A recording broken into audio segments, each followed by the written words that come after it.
Hello guys, welcome to our channel, and in this video I'm going to show you how to track Remitly reference number.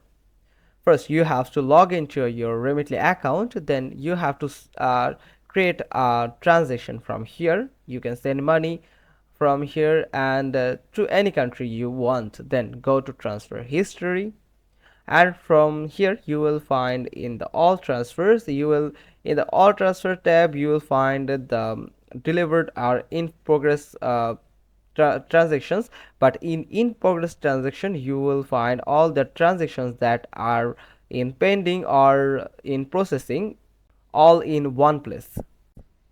You just need to click on the transaction that you want to see the details about, the recipient's details, the payment details, about the sender details, and there you will find the reference number. Then you can track the transaction whenever you want. Now in the mobile application it will look like something this.